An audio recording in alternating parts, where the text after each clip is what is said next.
So, as per request of somebody in the comments section, I will be talking about hallucinations and delusions in this video.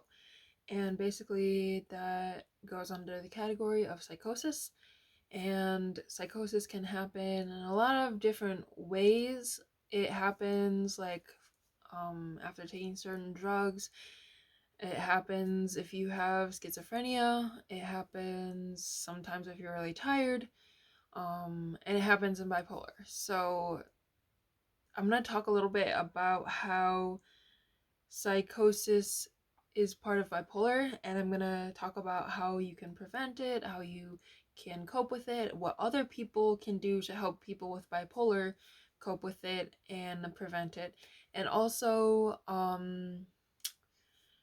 talk a little bit about my own experience with it and kind of give you a sense of what I've dealt with before and how I've dealt with it since.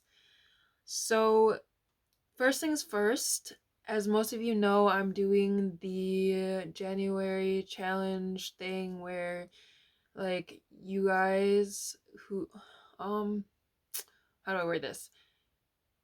People who comment on 5 of my January videos, even the ones I've already posted, will be receiving a gift from me. And it's not going to be like a raffle sort of thing.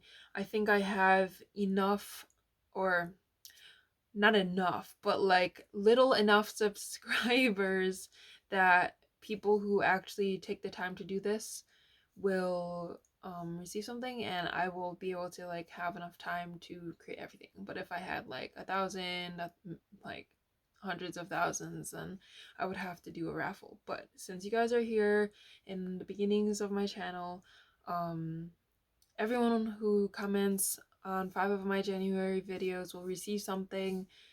Can't say by when, but you will receive something from me, and I will try to make it as personalized as possible. And yeah, so yes, comment on 5 of my videos from this month, and also like, share, um, all that good stuff, because I am trying to get to 1K subscribers by the end of this year. And I really appreciate you guys doing this, because I'm noticing already that I'm like rising in subscribers every day, and that wasn't happening before. So that's all on you guys, and I thank you for that. Okay, anyway, so I'm gonna start talking about bipolar psychosis and what it means, and how to treat it. So I'm honestly right now looking at my own notes, and I've put together different stuff from different websites. So bear with me. I know that a lot of you who have been dealing with this already know a lot about the stuff and have looked on websites. So I'm just gonna do a little quick overview for the people who haven't. So, bipolar psychosis usually happens in mania, but it can happen in depression. Usually, I get it in mania. I don't think I've ever had it when I've been depressed. And also, people think that this happens super quickly, like it's there, then it's not, or no, the other way around. It's not there and then it is, like immediately. But this site is saying it usually develops slowly, and honestly, for me, that's true, because last time I went to U of I had psychosis, and it did develop slowly over the course of like a couple weeks. So I can see why they say it's not a sudden, severe break with reality. It's actually developing slowly.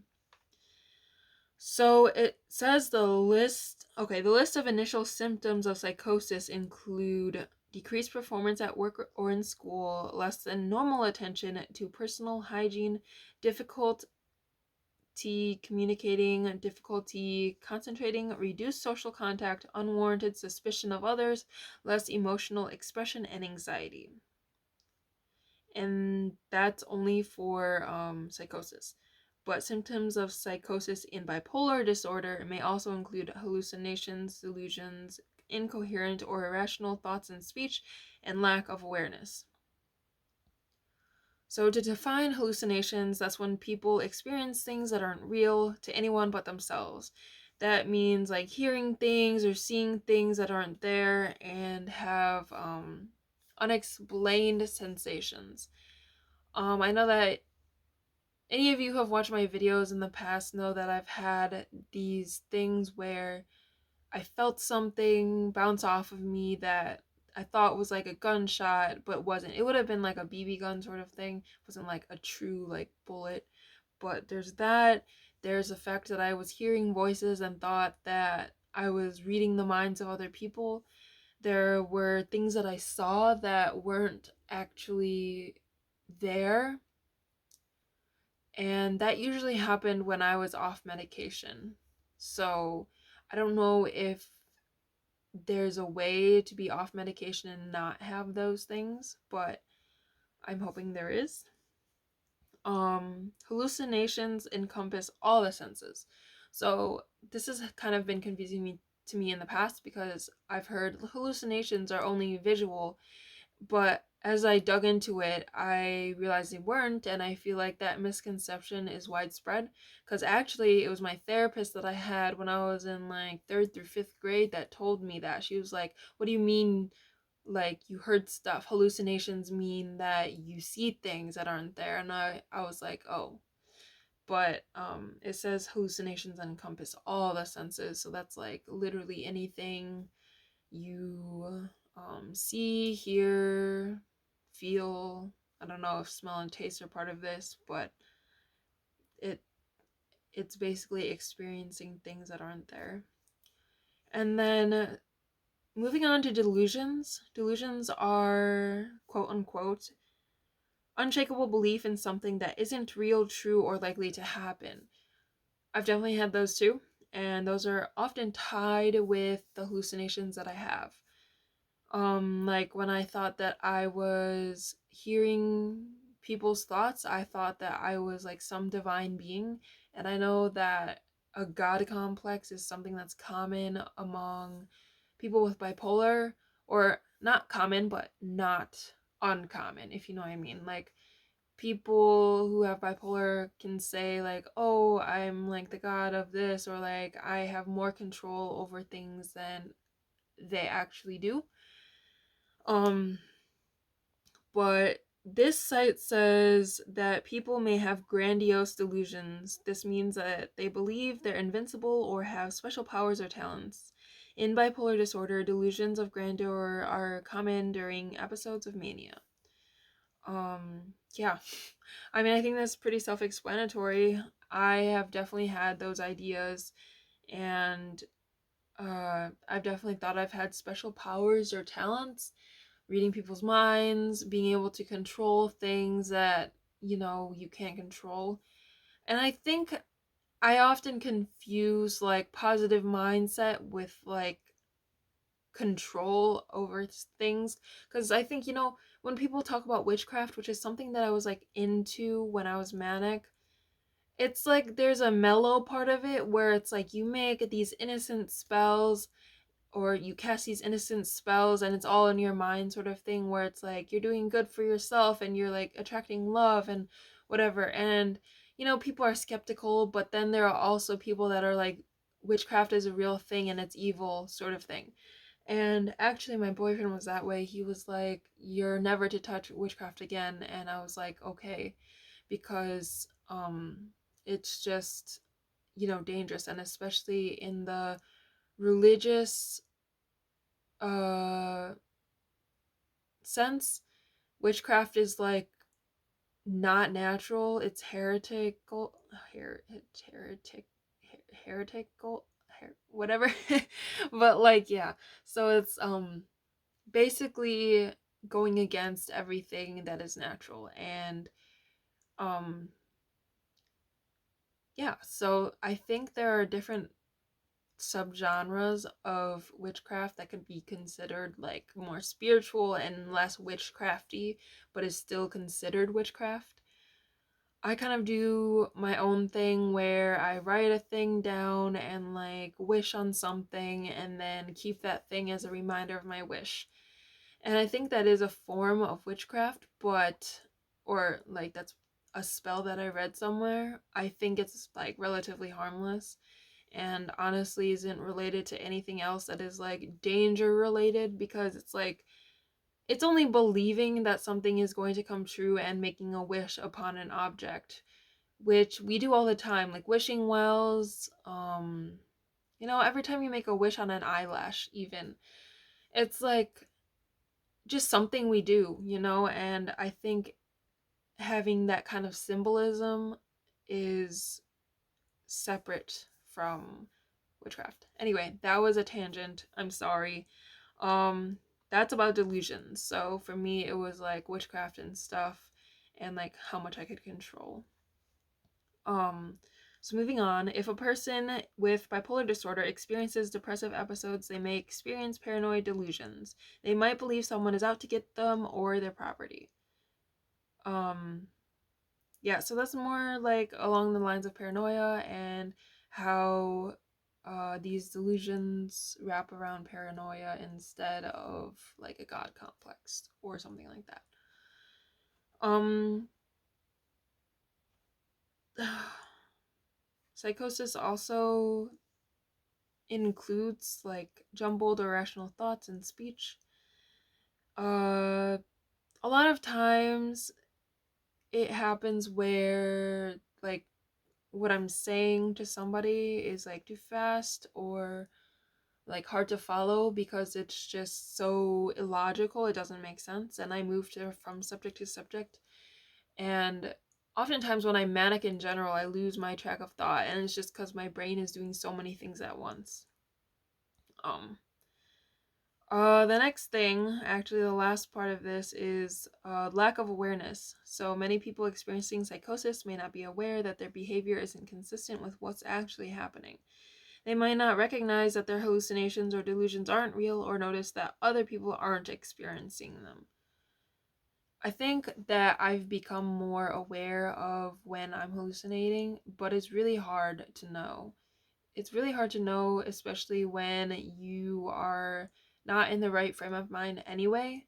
I feel like it's different from things like schizophrenia or schizoaffective, where it's like you know that it's happening all the time. With bipolar, it's not happening all the time. Usually, it's happening during mania or um, depression, and it's kind of like you don't actually know when it's come and when it's gone. So the types of psychosis are mood-congruent psychosis, mood-incongruent psychosis. So most people with bipolar do experience mood-congruent psychosis because the delusions and hallucinations reflect the moods that you're feeling. So like when you're depressed, you have more paranoia related delusions, but if you're in it also says if you're depressed, you can feel guilt or inadequacy. In manic episode, you might experience delusions of grandeur. So that makes sense. I mean, I've definitely had both. I've also been a bit paranoid when I am uh manic as well. So it all kinds of depends on yourself and how that goes. Mood incongruent psychosis means they're in opposition to your current mood. So the type of psychosis may involve hearing voices or thoughts or believing you're being controlled by others. During a depressive episode, you may also not feel guilt or other negative thoughts that are typical during depression. Mood incongruence may be more severe, and results of an older 2007 study indicated that people with mood incongruent psychosis and bipolar disorder are more likely to need hospitalization. Okay, so now I'm going to talk about the causes of bipolar disorder psychosis. I'm just going to list them first and then I can like go into them. So the list is sleep deprivation, sex, hormones, cannabis, and genetic differences. So I think sleep deprivation is very straightforward. That's usually how it happens for me. Um, I honestly go off the deep end every time my sleep starts like going down the drain. It's happened in the last month, as most of you know, and it's not great.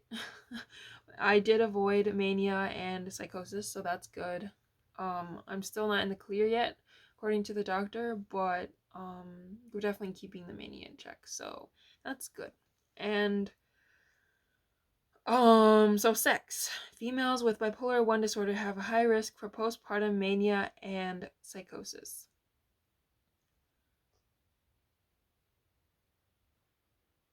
So I guess that means like after birth, females with bipolar 1 have high risk for mania and psychosis. I did not know that actually, but that's good to know because, I've been thinking a lot about whether I'd want to have children in the future. And usually it's like no for other reasons, but this is also like another one to the list. Um, yeah, I've always wanted to adopt anyway, so it's not a big deal to me. Like, I don't feel that bad if I can't have my own kid, but there's a lot of factors that go into it. Okay, the next one was hormones. Since psychosis has been associated with both childbirth and early signs during puberty, um, hormones may play a role in developing bipolar disorder psychosis. Definitely, definitely, because I know that when like my period's coming around, or like definitely when there's more hormones in play, I tend to be like really out of it, and kind of my bipolar gets worse. So cannabis is the next thing. It's the most frequently used drug among those diagnosed with bipolar disorder. What's more, some research suggests that the frequency of cannabis use increases in proportion to the risk of for psychotic disorders. Which is kind of crazy when you think about it. It's making it worse, but also, um, risking, yeah, the frequency of cannabis use increases in proportion to the risk for psychotic disorders. Um, I guess that's just correlation. It's not saying anything about causation, but basically, as frequency of cannabis use increases, then so does your risk for psychotic disorders. It's not saying whether psychotic disorders causes the use of cannabis or the other way around, but that's interesting to know. Um, Genetic differences. It says that it's been suggested that there may be some genetic differences present in both people with schizophrenia and bipolar disorder. So, definitely having to do a bit with genetics. I mean, I do know that bipolar is a combination of a lot of things. It's a result of genetics, environmental factors, and stress. It has to be like kind of activated, I guess. And it's weird that mine was activated so early, but that did happen. Um Also, I'm gonna move on to the next thing. Treatment of psychosis in bipolar disorder. So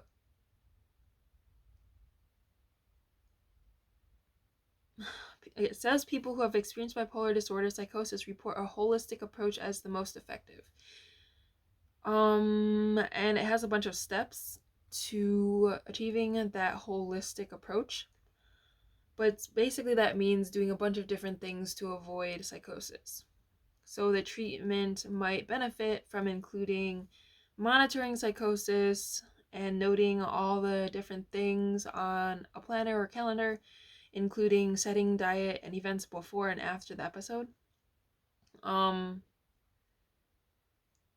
Having an accountability partner or support group to advise you if you're on the onset of an episode or think you might be in the middle of one.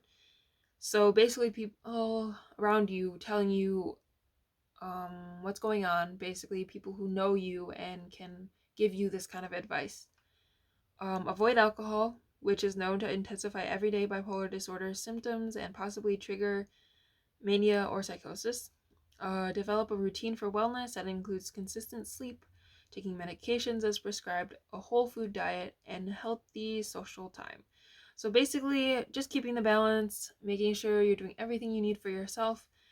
So that goes with my seeds thing: sleep, eat, exercise, doctor's orders, which would be the medications and stuff, and then spirituality or sobriety, which goes into this too. Also, keeping space for your favorite activities that help you stay grounded, like a custom playlist, movie, exercise, or what usually gets you laughing. So those things is your treatment that you might benefit from. And there's also other strategies like prescription, psychotherapy, or ECT therapy.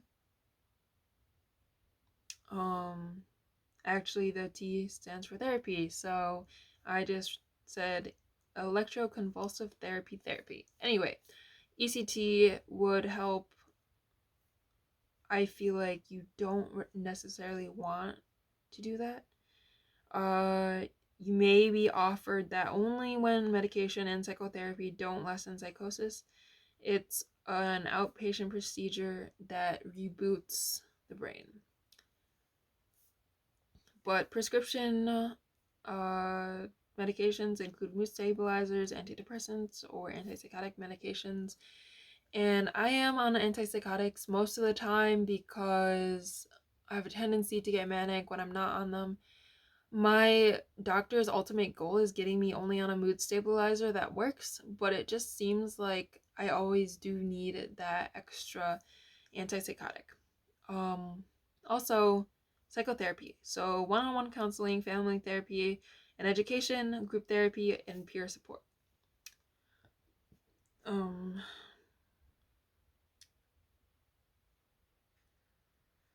So the next whole section of this, also, in case I didn't make this clear and in case you guys didn't find it, I'm talking from healthline.com, and that's what I'm kind of reading off of and going off of right now. But the next section is moving on after bipolar psychosis episodes.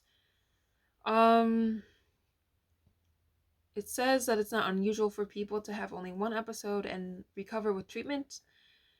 And it's important to have early diagnosis and create a treatment plan to help manage symptoms and improve quality of life. So far, bipolar and psychosis aren't curable, but they're both treatable. So that means that symptoms can be managed successfully and you can live well and fully, but it's not like you can never be cured. It says if a friend or loved one is experiencing psychosis, there are ways to effectively help them and communicate when they're having an episode.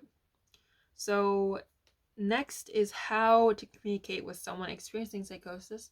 So share this with your family members, your friends, or anyone who's close to you that you want to help you with this. And honestly, if you're watching this as someone who's helping with someone with bipolar, here's the big part you want to focus on. So these are the things you should do. Mirror the same language they use to describe their experience. Speak clearly and in short sentences. Actively listen to validate their experience, but aim to redirect the conversation. Speak privately without distractions, if possible, except if they don't want to talk to you, but be available in case they change their mind. Be mindful that they're distressed by the experience. Don't talk down to the person, challenge, or egg on a delusion or hallucination. Verbally or non-verbally judge, disapprove, or argue. Label with combative stereotypes like crazy, psychotic, postal, or raging, and try not to touch or physically move the person. So that's most of what they've said. It says both, to conclude basically, it says both psychosis and bipolar are treatable, and with tools, knowledge, and by working with your healthcare team, you can manage your condition and maintain well-being. Okay, so that's everything from the website. And now that we are at nearly 25 minutes, I feel like I should wrap up this video and maybe I will make another video of me just talking about what experiences I've had and how my experiences apply to what I've just said in this video. So you can expect that coming up in the next week or so. I know that I'm trying to get up as many videos as I can this month to help along the challenge or giveaway event, whatever you might call it. So yeah, anyway, that's everything that I have for today. Please like, subscribe, share with anybody that you think might benefit from this. Um, Even one share helps. Send it to them in a message, share the link on social media. Anything helps. And I thank you guys all for staying this long. If you're still here, please comment. Of course, it's still January, so commenting is always great. I do have 2 other hallucination and delusion videos. I think this is the most extensive one I've done, but if you want the other ones, I will put them in the description below. And also, they'll be like right here, so you guys can see and click on them if you want. Yeah, so that's it for today. I will be back another day. I don't know whether it's gonna be tomorrow or the next, but I will see you guys next time.